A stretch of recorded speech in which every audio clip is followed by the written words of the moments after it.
Moi boas. Hoxe imos falar dun tema que, ollo, é super importante para miles de españois que viven en Alemaña. Refírome, claro, ás eleccións ao Consello de Residentes Españois, o CRE, vaya, concretamente as da demarcación de Berlín para o 2026. Así que, imos ao chollo. E para que quede todo ben clariño, preparamos unha especie de plan de voo. Primeiro, imos ver a quen representa exactamente este Consello, que non é tan obvio. Logo, metémonos de cheo en para que serve, non? Porque é importante. Despois xa pasamos ao práctico, os requisitos, as datas que hai que apuntar en vermello no calendario e, sobre todo, esa aventura que é o voto por correo. E ao final veremos como todo isto conecta co poder que ten cada un dos nosos votos. Pois veña, primeira parada. E empezamos, eu creo, polo máis importante, por a pregunta do millón, a que sempre xera máis confusión sobre o alcance real que ten este Consello. A ver, a pregunta é senxela. Se unha persoa vive, poñamos, en Leipzig, en Dresde ou en Magdeburgo, isto vai con ela? Ou estamos a falar dunha cousa que é só para a xente que vive na capital, en Berlín? Pois non, a resposta é un non rotundo. De feito, a clave de todo isto está neste número, o 5, porque non, o CRE de Berlín non representa só a unha cidade, nin de lonxe. O que representa é aos residentes españois de 5 estados federados alemáns. Isto é fundamental que quede claro. Se unha persoa está inscrita no consulado e vive en calquera destes 5 lenders, este é o seu consello. Dalle igual que viva en Potsdam, en Erfurt ou en Chemnitz. É o mesmo consello para todos. Vale, perfecto. Xa sabemos a quen representa. Pero é que fai exactamente? Por que nos debería importar? Pois agora imos ver o seu papel, que é clave, como nexo coa administración. Primeiro, o que di a lei, a definición de libro, digamos. O máis importante para empezar é saber o que non é. Non é un sindicato, non é unha asociación, e tampouco é un partido político. Entón, que é? Pois é un órgano consultivo oficial, está recoñecido pola lei española e forma parte da estructura do consulado. Moi ben, esa é a teoría. Pero na práctica, no día a día, que significa todo isto?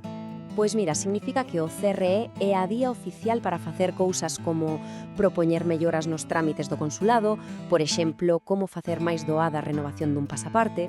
Tamén serve para comunicar problemas xerais que afectará a comunidade e, en resumo, a súa misión é defender os dereitos e os intereses dos españois que vivimos nesta demarcación. Perfecto, xa sabemos o que é e para que serve. Agora ven o como. Quen pode votar nestas eleccións? E, sobre todo, cando hai que poñerse as pilas? A ver, os requisitos son moi claros. O primeiro, ser maior de idade o día que se vota.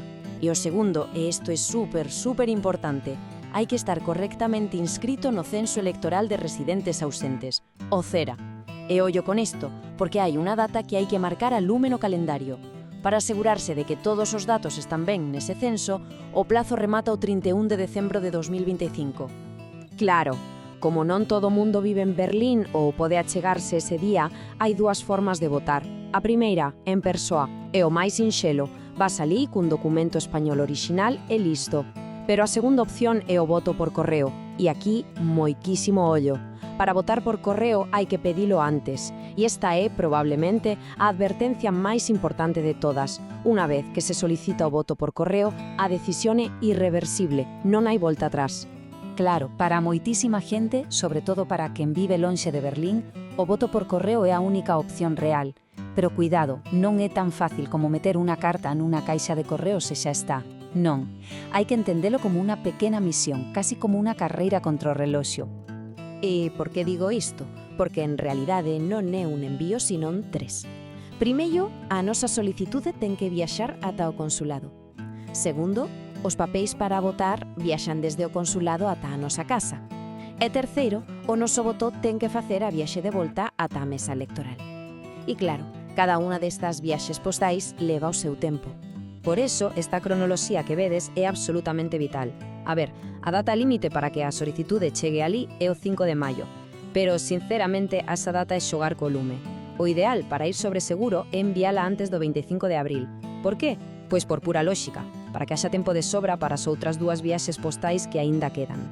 E aquí está a regra de ouro do voto por correo. Isto hai que telo gravado na cabeza. Dá igual pero completamente igual a data do selo de correos. O único que conta é que o sobre co voto este fisicamente na mesa electoral antes de que peche, non un minuto despois. O que importa é cando chega, non cando se envía. Sí, sei que son pesado, pero volvo a insistir nisto porque de verdade é a causa de moitísimos problemas cada vez que hai eleccións. A decisión de votar por correo é final. Se unha persoa o solicita e logo cambia de idea, ou se o seu voto non chega a tempo por calquera motivo, lamentablemente perdeu a oportunidade de votar. Non se pode ir despois á mesa electoral e decir, pois voto aquí.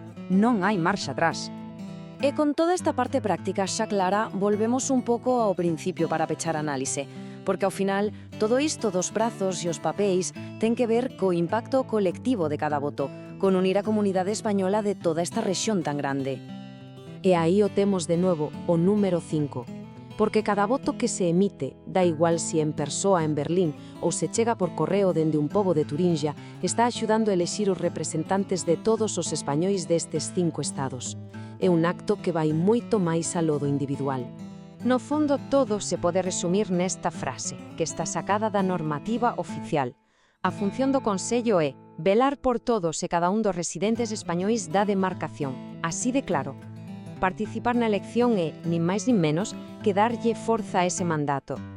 Así que a pregunta final pois queda aí. Agora que xa coñecemos o alcance, a importancia e como funciona todo o proceso, a decisión de participar, claro, e individual. A cuestión é, o 7 de maio de 2026, que voces serán as que configuren ese Consello?